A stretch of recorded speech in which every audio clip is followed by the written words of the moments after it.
Bonjour à tous. Bezrat Hashem, nous allons essayer d'expliquer un peu plus en profondeur l'action qui a été commise par Nadav et Avihu, les deux premiers fils d'Aaron à Cohen. Puisque en fait la paracha d'Acharemot commence par le verset suivant, donc c'est au chapitre 16, premier verset. Vaidaber Adonai el Moshe Acharemot Shene bene Aaron Bekorvatam lifne Adonai vayamutu. Hachem parla à Moshe après la mort des deux fils de Aaron.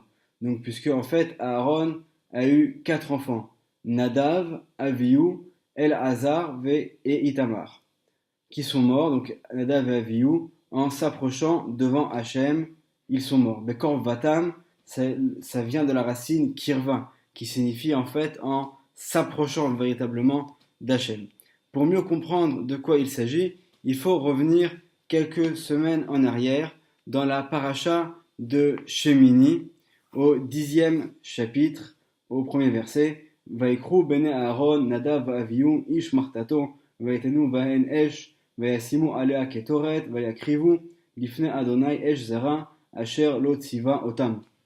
Les fils de Aaron, Nadav et Avihu, prirent chacun son encensoir, et ils y donnèrent du feu. Ils placèrent sur lui de l'encens. Ils approchèrent devant Hachem un feu étranger qu'il ne leur avait pas ordonné.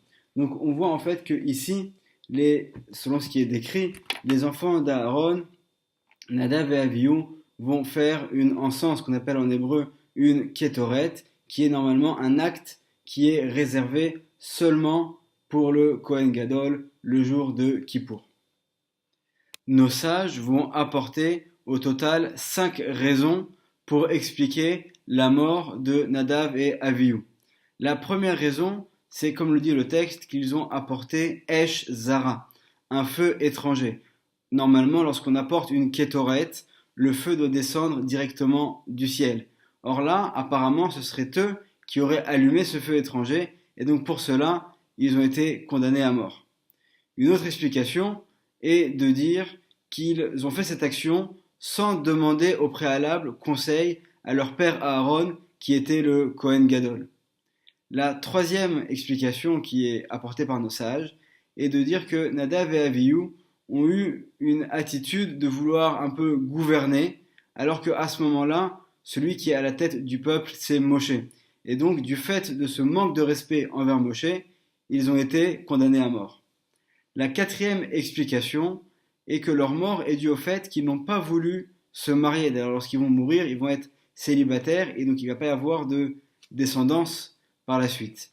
Et la cinquième explication, c'est le fait qu'ils sont entrés au Mikdash alors qu'ils avaient dans le temple portatif, dans le Mishkan, alors qu'ils avaient bu du vin. Et dans les versets qui suivent dans la paracha de Shemini, dans le verset 9, on va justement nous parler de cet interdit qu'il y a pour les Kohanim, pour les prêtres, de faire le service d'Hachem dans le temple en ayant bu du vin.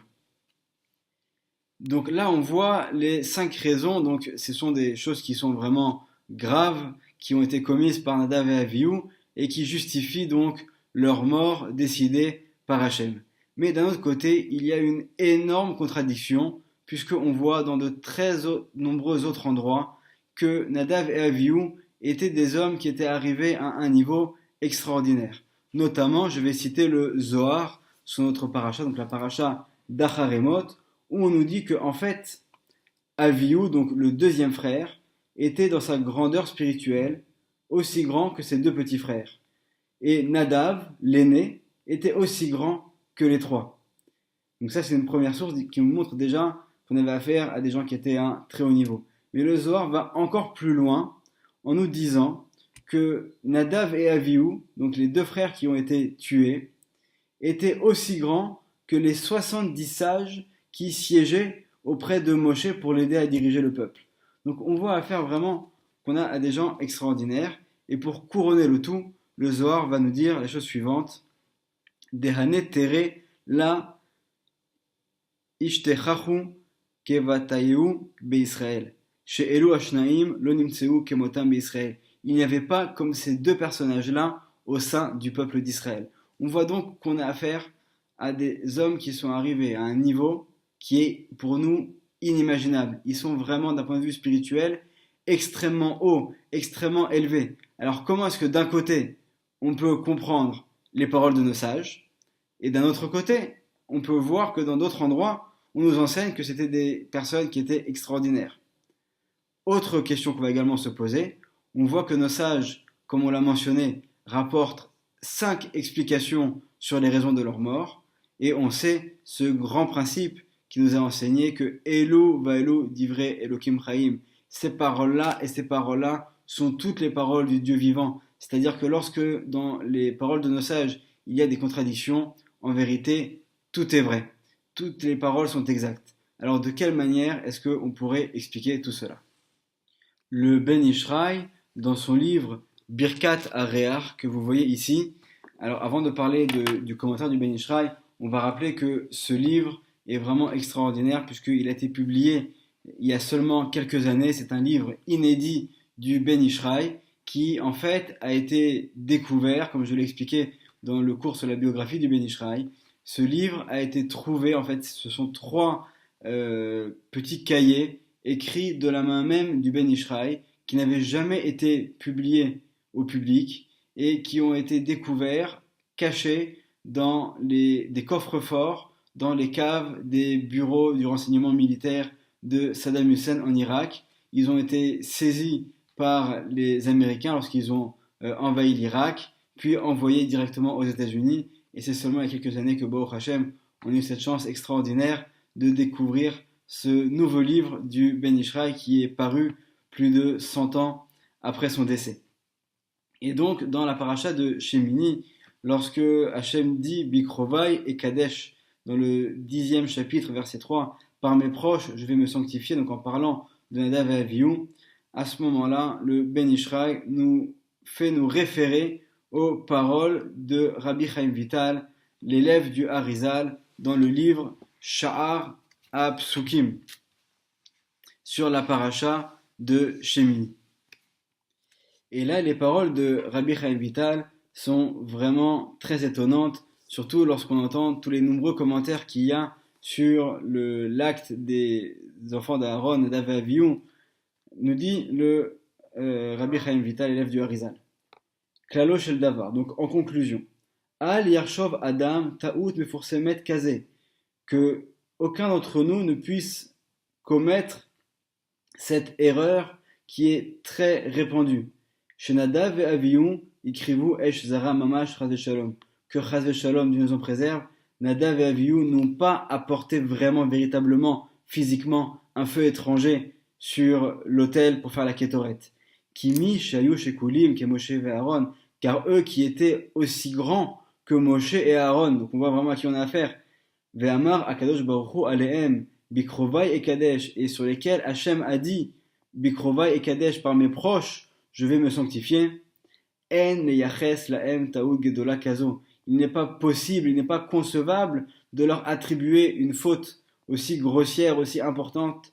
Chez En leyachesa letinok idiot echad, que même un simplet, quelqu'un de vraiment de plus simple qu'il puisse y avoir, ne commettrait pas une telle erreur. Donc on voit bien, grâce à l'éclairage extraordinaire des paroles de Rabbi Chaim Vital, que toutes les paroles de nos sages qu'on a mentionnées précédemment, les 5 raisons de la mort de Nadav et Avihu, ne sont surtout pas à comprendre au sens littéral, mais qu'il y a derrière ces paroles quelque chose d'extrêmement profond que nos sages ont voulu nous cacher. Pour essayer d'expliquer ce qu'ont voulu faire Nadav et Avihu, il va falloir essayer déjà de comprendre quelle est la source et l'origine de leur âme.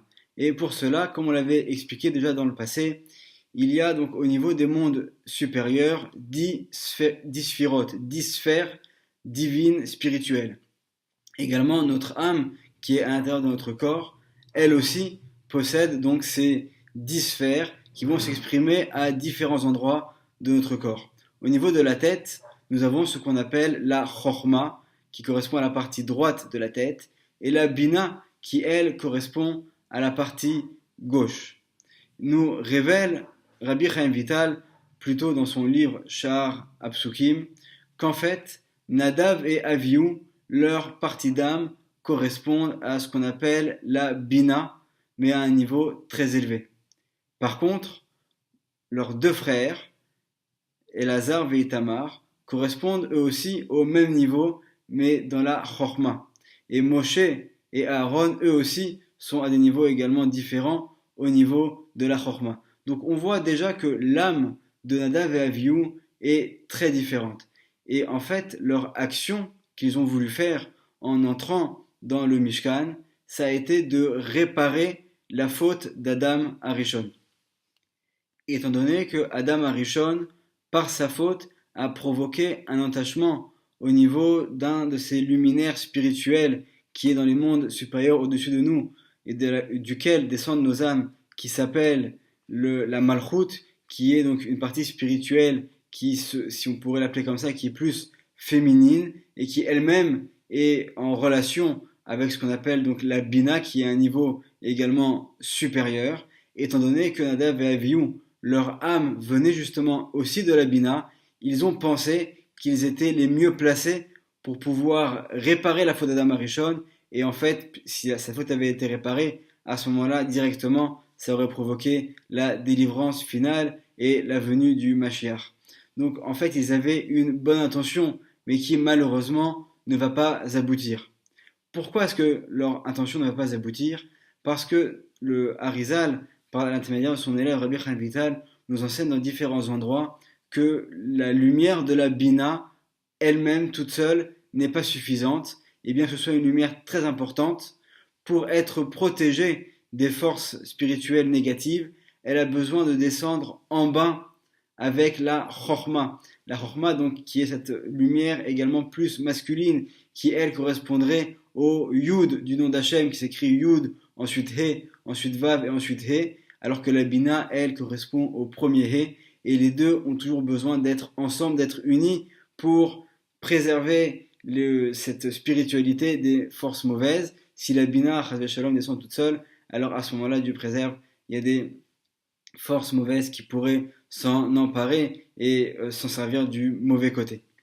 Donc on voit que Nadav et Avihu ont eu une bonne intention, ils ont voulu faire un acte qui était vraiment extraordinaire, et puis eux-mêmes, comme on l'a vu, c'était des personnes qui étaient à un niveau qui était inimaginable, donc ils avaient les capacités pour arriver à faire de grands actes pour tout le peuple d'Israël, mais l'erreur involontaire qu'ils vont commettre, c'est qu'ils auraient dû, dans leur action, joindre également soit leurs frères, leur dernier frère, Elazar et Itamar, soit également Moshe et Aaron, puisque eux, leur âme dépendent de la Chorma. Et s'ils avaient fait cette action tous ensemble, alors ils auraient pu, étant donné que Nadav et Avihu viennent de la Bina et les autres viennent de la Chorma, faire eux aussi, grâce à leur source spirituelle, descendre ces deux lumières-là ensemble, et à ce moment-là, ils auraient pu en effet faire la réparation de la faute d'Adam Arishon et arriver vraiment au tikkun de ce monde et de ce cycle dans lequel nous nous trouvons. Donc on voit ici, et vraiment on l'a expliqué en quelques mots de manière très brève, sans rentrer dans tous les détails, que leur action était une action extrêmement élevée. Et même que d'une certaine manière ils ont fauté, il s'agit d'une faute qui est involontaire. Donc il faudra être vraiment très prudent au niveau de nos paroles lorsqu'on va mentionner cette faute de Nadav et Avihu, de bien comprendre que ce qui est écrit dans le texte fait allusion à des paroles beaucoup plus profondes. Alors maintenant, on va pouvoir également expliquer ce qu'ont voulu nous dire nos sages lorsqu'ils nous ont dit qu'ils ont apporté un Esh Zara. En fait, le Esh Zara fait allusion au feu étranger, aux forces étrangères, ce sont les forces du mal. Et en faisant finalement descendre la lumière de la Bina toute seule, ils ont permis qu'au contraire, non seulement ils n'ont pas fait de réparation, mais c'est un peu comme si ils avaient accentué la faute d'Adam Arishon, puisqu'ils ont permis aux forces du mal d'avoir accès à cette lumière de la Bina qui est extrêmement importante. Donc c'est en cela que nos sages nous disent qu'ils ont apporté un feu étranger. Lorsqu'on nous dit également qu'ils n'ont pas demandé conseil à leur père Aaron, alors c'est pas qu'ils devaient aller comme ça, s'asseoir, prendre un petit café et demander un conseil, c'est qu'en fait ils auraient dû unir leur père Aaron avec eux dans leur action pour qu'ils puissent réussir. Et ça va joindre également à la troisième explication qui dit qu'ils ont fait une action alors que Moshe était lui celui qui gouvernait le peuple, puisque en fait ils auraient dû faire les deux, c'est-à-dire demander également à Aaron, mais aussi à Moshe, les deux ensemble, d'être avec eux pour pouvoir accomplir cette réparation extraordinaire. Lorsqu'on nous dit qu'ils sont rentrés alors qu'ils avaient bu du vin, en fait le vin fait allusion à la bina justement. Donc on veut nous apprendre que leur erreur vient d'avoir fait venir seulement les lumières de la bina. La chorma, elle, est comparée d'ailleurs à l'huile d'olive. Et enfin, pour terminer, le fait qu'ils ne se sont pas mariés, ça fait également allusion à la bina qui n'a pas été mariée avec la chorma, puisqu'on sait que dans le nom d'Hachem, les deux premières lettres, le premier yud et le yud pardon et le premier he, le yud fait allusion à la chorma et le premier he fait allusion à la bina, et les deux ensemble ce serait comme un couple de parents, tandis que le vav et le dernier he font allusion aux enfants garçons et filles. D'ailleurs, c'est la raison pour laquelle, selon le Harizal, il faudra mettre à table pendant les 3 repas du Shabbat. Normalement, il faut avoir 12 pains à table. Et celui qui ne peut pas avoir 12 pains, alors au minimum, selon ce que nous enseigne le Ben Ishraï, qu'il en mette 4, en mettant les deux du bas qui sont retournés et les deux du haut qui sont dessus. Pourquoi? Parce qu'en fait, celui du dessus correspond au Yud, au papa, qui va donner à celui du dessous qui est la maman. Et ensuite, de l'autre côté également, c'est le Vav qui correspond au garçon qui va donner également lui aussi au dernier He qui est la fille. Donc en fait, à notre table, on fait cette union extraordinaire du nom d'Hachem. On peut donc comprendre que Elou, Vaelou, Divrei, Elohim Chaim. En fait, toutes ces paroles sont toutes vraies. Ces 5 explications convergent toutes vers la même idée et il n'y a aucune contradiction avec le fait que c'était des grands hommes, puisque justement c'est du fait de leur personnalité, de leur haute fonction, de leur importance, qu'ils ont voulu également faire une action qui était extrêmement élevée. Et malheureusement, on va voir qu'au fil de l'histoire, comme nous dit le Zohar dans la paracha de Noach, à la page 76, nous dit que en fait, finalement, c'est cette même erreur qui a été répétée par Adam Arishon, ensuite par Noach, ensuite par les patriarches, etc., etc. On voit que à chaque étape, on a eu affaire à des personnages hors du commun qui ont voulu réparer cette faute d'Adam Arishon et qui malheureusement, de manière involontaire, ne vont pas y arriver. Donc on voit ici vraiment, de manière très brève, la profondeur de l'action de Nadav et Avihu. On comprend également aussi pourquoi est-ce que ce texte-là de Acharimot, cette paracha-là, est celle qui est lue le jour de Yom Kippour. Donc pourtant, on serait étonné, puisque si a priori ils avaient fait une action qui est mauvaise, alors pourquoi est-ce qu'on viendrait la rappeler le jour de Kippour? Et le Zohar, dans notre paracha, va nous dire exactement le contraire. Du fait que ce sont de très grandes sadikim, ce sont des saints qui ont fait une faute involontaire, c'est vrai, mais qui se sont finalement sacrifiés pour Hachem. Alors au contraire, on va rappeler leur mérite le jour de Kippour, et grâce à leur sacrifice, on va finalement nous-mêmes, nous tous, dans toutes les générations, pouvoir être pardonnés pendant ce jour de Kippour qui est si important. Alors quel enseignement également on peut en tirer pour nous? Et où est-ce que nous, dans notre vie de tous les jours, on peut retrouver et rencontrer la chorma et la bina? Nos sages nous enseignent que dans les commandements que nous allons accomplir, nous allons en fait faire descendre la lumière de la bina. Mais par contre, lorsque nous allons étudier la Torah, nous allons faire descendre la lumière de la chorma. Et donc en fait de là on apprend que les deux doivent toujours aller ensemble. On doit à la fois accomplir, être dans l'action, mais également être dans la pensée, dans l'échange, dans l'étude. Et c'est finalement ces deux actions ensemble, l'étude et l'action, qui vont nous permettre d'arriver à nous accomplir et à faire notre tikkun, notre réparation. Bédrat Hashem, que nous puissions tous arriver à faire le tikkun pour lequel nous sommes venus dans ce monde et que Hashem nous envoie sur nous toujours la bina accompagnée de la chorma et que nous puissions avoir shefa, bracha, ve'atzlacha. Shabbat shalom.